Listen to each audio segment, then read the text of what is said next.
एकदा गृहदासीसु यशोदानंद गेहिनी कर्मांतर नियुक्तासु निर्ममंथ स्वयं दधि यानि यानि गीतानि तद्बाल चरितानि च दधि निर्मंथने काले स्मरन्ति तान्यगायत स्मरन्ति तान्यगायत। एकदा दीपावल्यावसरे गृहदासीसु कर्मांतर नियुक्तासु ब्रजगेहिनी यशोदा स्वयं दधि निर्ममंथ। दिवाली का दिन था। मैया ने घर के दास दासियों को बाहर की साफ सफाई के कामों में लगाकर लाला के लिए स्वयं अपने कर कंज से दधि मंथन करने लगी। बपुषा दधि निर्ममंथी मनसा स्मरंती बचसा गायंती। वाणी से गुनगुना रही हैं लाला के मधुर गीत, मन से स्मरण कर रही हैं और तन से दधि मंथन। मनसा वाचा कर्मणा भक्त जब भगवान के लिए पूरी तरह समर्पित हो जाता है तो फिर भगवान उसके बिना नहीं रह पाते। इसलिए जैसी मैया ने लाला का चिंतन करते दधि मंथन किया, इसलिए कहते काम करते चलो नाम जपते चलो। मैया सब काम करती हैं घर के, पर सारे काम कन्हैया के लिए। चिंतन उन्हीं का चलता है। हम भी घर के सब काम करें, भोजन बना रहे हैं, भोजन में माताओं को कितना समय लग जाता है, पर वो सारा समय केवल कर्म करने में ही व्यर्थ ना जाए, उससे भक्ति बना लिया जाए, भगवान की सेवा बना लिया जाए। वो कैसे बनेगा? भोजन हम भगवान के लिए बना रहे हैं, ठाकुर जी का भोग लगाना, ठाकुर जी इसको पाएंगे, तो उसी पवित्रता के साथ प्रभु का चिंतन करते हुए कि ठाकुर जी भोग लगाने वाले हैं, उनको पवाना है, इस भाव से यदि आपने भोजन बनाया तो भोजन में जितना समय आपने लगाया सब आपका भजन है, भज सेवायाम। क्योंकि ठाकुर जी की सेवा के लिए ही आपने वह कर्म किया, वो सब भक्ति बन गया। यत करोसि यदश्नासि, जो भी आप कर रहे हैं तत्कुरुष्व मदर्पणम, भगवान को समर्पित कर दो, हो गई भक्ति। भक्ति करना ये नहीं है कि बहू ने मंत्र ले रखा है, 60 माला जपने के बाद ही पानी पीती है, तो सवेरे बढ़िया नहा धो करके बैठ गई माला ले करके, और उधर पतिदेव नहा धो के तैयार हैं ऑफिस जाने के लिए। भाई मेरा नाश्ता तैयार हुआ कि नहीं? कुछ अभी माला पूरी भई नहीं है बहू रानी की। सास चिल्ला रही है, बहू नाश्ता बना, वो जा रहा है ऑफिस के लिए। और बहू कह रही अभी मेरी माला पूरी नहीं भई। सास कह रही बड़ी आ गई पंडितानी बन करके, सवेरे से माला लेके बैठ जाती है, भोजन तेरा बाप आके बनाएगा। वो बड़बड़ाए जा रही है और सासू की आवाज बातें सुन करके बहू की माला की स्पीड और तेज हो गई। वो मन में बड़बड़ाती जा रही है, ऐसे घर में आ गई कम शांति से भजन भी नहीं करने देती बुढ़िया। अब बोलो ये भजन हो रहा है कि महाभारत हो रहा है? ऐसा भजन नहीं है। भजन माला फेरना ही नहीं होता, ठाकुर जी की सेवा करना सब भजन है। पति में परमात्मा बुद्धि रख करके यदि आप भोजन आदि सब बना रही हैं, वो सब आपका भजन ही हो रहा है। माला फेरना समय अपने मूल कर्तव्य का पालन कीजिए। जब सब काम से फ्री हो जाओ तो माला लेके फिर भजन में लग जाइए। समय का सार्थक सदुपयोग कीजिए भगवत चिंतन में। बाकी जितना घर में यदि काम बिखरा पड़ा है और आप माला लेके भजन करने बैठोगे तो ना तो भजन ही होगा ना घर के काम ही होंगे, महाभारत होगा, केवल तनातनी। इसलिए यत करोसि यदश्नासि यत जोहोसि ददासि यत तपस्यसि कौन्तेय तत्कुरुष्व मदर्पणम। भगवान को समर्पित भाव से कर्म करो, सब भजन है। तो मैया बड़े प्यार से लाला के लिए दधि मंथन कर रही थी कि ताम स्तन्य काम आसाद्य मथनंतीं जननीं हरे गृहीत्वा दधिमन्थानं न्यषेधत् प्रीतमावहन्। दधि मंथन की ध्वनि सुनते ही कन्हैया जाग गए, दौड़ के आए, मथानी पकड़ के बोले मैया जोड़ की भूख लग रही है। तो मैया सब काम छोड़ करके लाला को गोद में लेके बड़े प्यार से अपना स्तन पान कर आने लगी। लाला माखन में तो थोड़ा समय लगेगा और भूख लग रही है तो चल कछु दुग्ध पान कर ले। प्यार से अपना स्तन पान करा रही थी कि कन्हैया धीरे से बोले मैया एक बात पूछूं। बोले बेटा एक ना है तू 10 पूछ ले। बोले मैया ये बता तू को दूध प्यारो लगे कि पूत। मैया बोली बेटा ये कोई पूछवे की बात है, वही अपनो पूत जितनो प्यारो लगे उतनो कोई ना लगे। दूध दही की तो बात ही छोड़, होते ज्यादा प्यारो कोई ना या दुनिया में। कन्हैया बड़े खुश है गए, मुँहते बड़ो प्रेम करे मैया। इतने में मैया को याद आ गई कि मैं चूल्हे पे दूध चढ़ा के चली आई या छोरा की बातन में उतार वो ही भूल गई। मेरो तो सब दूध ही उफन गयो होगा। अरे बेटा मेरो दूध उफन गयो, दूध उफन गयो करके मैया ने पट से लाला को धरती में बैठाया और मैया भागी चूल्हे पर। कन्हैया के गाल फूल गए। देख ले अवाली कह रही थी पूत प्यारो लगे, और दूध को ध्यान आते ही पूते पटक के भाग गई। अतृप्त मुत्सृज जवेन साययौ। अतृप्तावस्था में लाला को छोड़ के मैया भागी तो संजात कोपः स्फुरणारुणाधरम। कन्हैया को क्रोध आ गयो। मैया जैसी दूध उफनते हुए दूध को उतारने गई कि कन्हैया ने उठायो पत्थर और जितने दूध दही के माट मटका आंगन में धरे धमाधम सबने फोड़ दिए। अब जब मटका फूट गए तब कन्हैया को डर लगा कि अब तो पिटाई पक्की है, तो झूठ मूठ के रोना चालू कर दिया। भित्वा अमृसाश्रु, झूठ मूठ के आंसू निकालने लगे, रोने का नाटक करने लगे। उधर उफनते दूध को उतार के मैया वापस आंगन में आई और टूटे फूटे माखन जो वो मटके दिखाई पड़े तो मैया मन में मुस्कुराई और सोचने लगी देखो भाई या छोरा की बहुत शिकायत मिलो करती गोपियन थे तो मैं नेको विश्वास ना करती कि मेरो लाला इतनो उत्पाती होएगो। पर अब विश्वास है गयो जब मेरे ही घर में मेरी ददिया सास के जमाने के कितने पुराने कारे कारे चिकने चिकने माट मटका सब फोड़ के बराबर कर दिया छोरा ने, तो औरन के घर में तो भगवान जानो कहा कर तो होएगो। दंड ना दियो तो छोरा बहुत उद्दंड है जाएगो। मैया ने लाठी उठाई और जैसी लाला को पकड़वे आई कन्हैया ने देखते ही दौड़ लगाई। अब आगे आगे कन्हाई पीछे पीछे माई। सुखदेव जी कहते परीक्षित कर लो दर्शन, न चांतर न बहिर्यस्य न पूर्वम ना पिचापरम।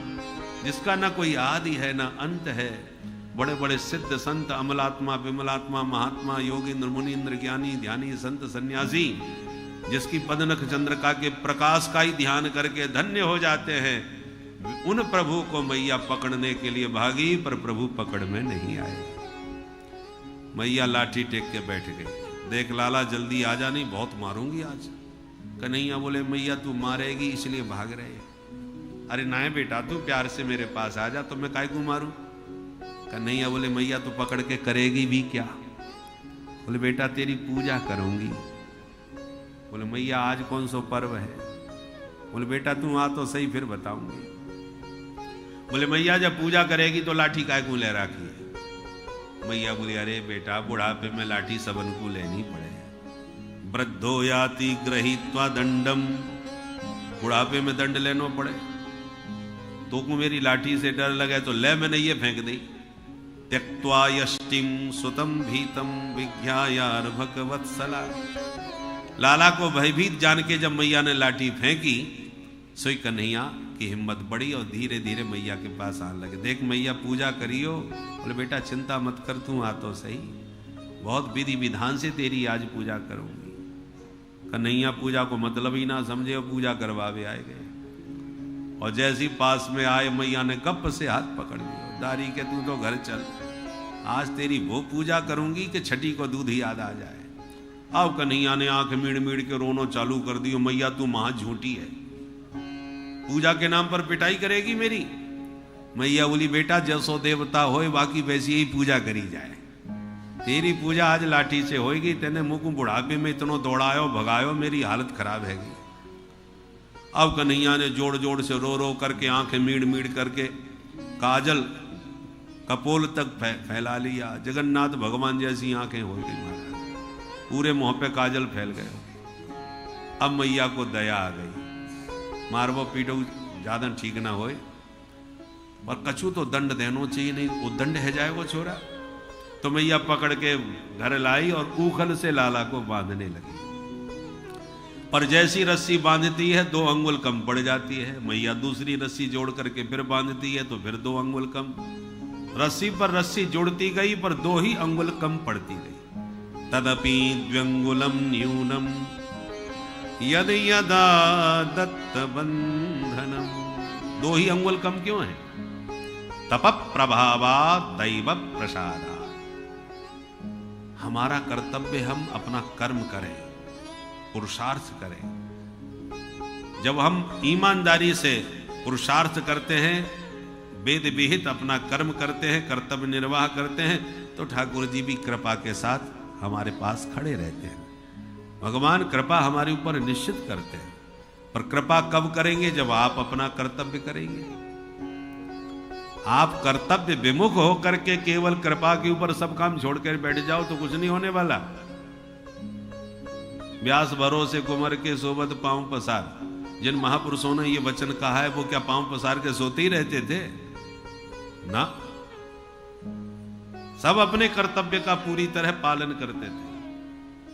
पांव पसार सोने का मतलब है निश्चिंतता से रहो, प्रेम से अपना कर्तव्य पालन करो, फिर भगवान की कृपा के ऊपर छोड़ दो। 1 अंगुल जीव का कर्म, कर्तव्य, पुरुषार्थ, तो दूसरी अंगुल भगवान की कृपा। आप कितना भी प्रबल पुरुषार्थ करो, यदि कृपा नहीं है तो भी बात नहीं बनेगी। और कितना भगवान की कृपा खूब बरस रही है और आप कर्तव्य अपना पूरा बिल्कुल भी नहीं करोगे तो भी बात नहीं बनेगी। दोनों अधूरे हैं। बोलो जय सिया राम। जय श्री सिया राम।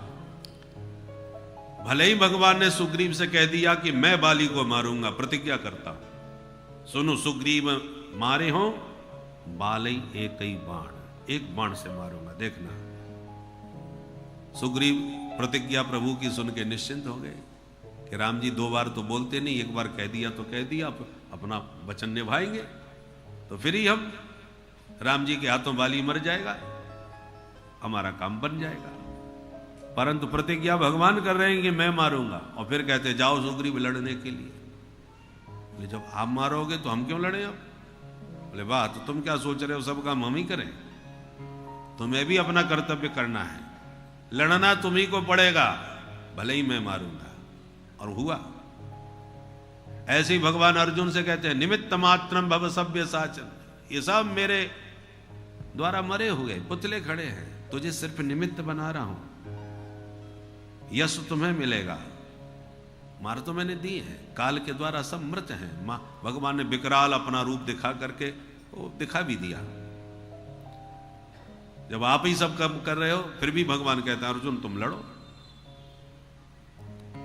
धनुर्धारी अर्जुन के साथ ही भगवान खड़े हैं। धनुष फेंक कर भागने वाले कर्तव्य विमुख अर्जुन का साथ नहीं देने वाले। यत्र योगेश्वर कृष्ण यत्र पार्थो धनुर्धरः। पार्थ जब धनुर को धारण करता है, धनुष बाण लेकर के युद्ध में खड़ा होता है, तो भगवान भी पार्थ के सारथी बन करके उसका रथ हाँकने के लिए साथ खड़े होते हैं। तो भगवान भी उसी का साथ देते हैं जो अपना कर्तव्य ईमानदारी से निभाता है। नायमात्मा बलहीन लभ्य है। तुम सब काम भगवान पर छोड़कर निकम्मे बन के बैठ जाओ तो भगवान भी साथ नहीं देंगे। इसलिए 2 अंगुल की कमी है, दोनों पर विचार करना चाहिए। हमारा पुरुषार्थ कहीं कम न पड़ जाए और पुरुषार्थ के अभिमान में कहीं हम भगवान को भी न भूल जाए। पुरुषार्थ पूरा ईमानदारी से करो, पर उस पुरुषार्थ को फिर भगवान के ऊपर भी छोड़ दो। भगवान अब कृपा करेंगे तो बात बनेगी। कर्तव्य आप कीजिए, फल भगवान के ऊपर छोड़ दीजिए, कृपा निश्चित रूप से होगी। भगवान ने कृपा करने में कोई कसर नहीं छोड़ी है हम भारतवासियों के ऊपर। आजकल इस समय महाराज सनातन धर्म का ध्वज बहुत लहरा रहा है। अयोध्या में राम जी हमारे आ चुके हैं और हमारे देश में जितने कलंक के केंद्र थे वो भी धीरे धीरे ध्वस्त हो रहे हैं। सारा वातावरण भगवान ने अपने आप, जो असंभव लग रहा था कि ये नहीं हो पाएगा, वो सब होता दिख रहा है हम लोगों अपनी आंखों के सामने। हमारे पूर्वज कितनी पीढ़ियां चली गई रामलला को अयोध्या में देखने के लिए, पर हम उसके आज साक्षी बन रहे हैं। भगवान ने अपने दोनों दूत भेज दिए हैं सब काम बनाने के लिए, तो कृपा में कोई कसर नहीं है। परंतु कृपा तो खूब बरस रही है। अब आप भी तो थोड़ा अपना पुरुषार्थ दिखाओ कुछ, ये सब भगवान ही करेंगे। घर से निकल के बाहर कम से कम जाकर के आशीर्वाद का वोट तो तुम्ही को देना है। अब आप आशीर्वाद का वोट भी यदि देने घर से नहीं निकल पा रहे, तो बताइए फिर भगवान कैसे करेंगे? शक्ति तो आप और हमसे ही मिलेगी ना। आप और हमारे आशीर्वाद के शक्ति के साथ ही तो भगवान के दूत अपना काम कर पाएंगे कि नहीं। अब की बार तो और चुनौतियां तगड़ी आ रही हैं सामने। इसलिए देश के भविष्य का सुंदर श्रृंगार करने के लिए, भारत के भविष्य को सुरक्षित करने के लिए आपको भी, बहुत से लोग यही कहते हैं महाराज हम कर ही क्या सकते हैं, हम लोगों के हाथ में है ही क्या। अरे सब कुछ हमारे ही हाथ में है। हम लोगों का हाथ जब आशीर्वाद का आगे बढ़ा तो बड़े बड़े हाथ ढीले पड़ गए। इसलिए जब तक हम और आप साथ चल करके हैं और जो भगवान कृपा बरसा रहे हैं, उनकी कृपा में आप और हम भी सहयोग जब तक पुरुषार्थ का नहीं दिखाएंगे, तब तक सिद्धि मिलने वाली नहीं है। बोल भारत माता की जय। इसलिए दोनों अंगुल की कमी का ध्यान रखिएगा। भगवान ने कृपा बरसा दी एक अंगुल, अब आपको पुरुषार्थ दिखा करके उसमें पूरा सहायक बनना है, ये दूसरा अंगुल है। तो मैया भी पसीना पसीना हो गई, पर लाला बंधन में नहीं आ रहे थे। पर जब पूरी तरह मैया पसीना में लथपथ हो गई, फिर भी बांधना नहीं छोड़ा मैया ने। तो समातो स्विन्य गात्राया व्यस्त्र कबरस्त्रज दृष्ट्वा परिश्रमं कृष्ण कृपयासीत स्वबंधने। मैया के प्रबल पुरुषार्थ को देखकर कन्हैया द्रवीभूत हो गए और अपना बंधन स्वीकार कर लिया। दाम माने रस्सी, उदर माने पेट। पेट में रस्सी बांध दी तो नाम पड़ गया दामोदर। बोलो दामोदर भगवान की जय। लाला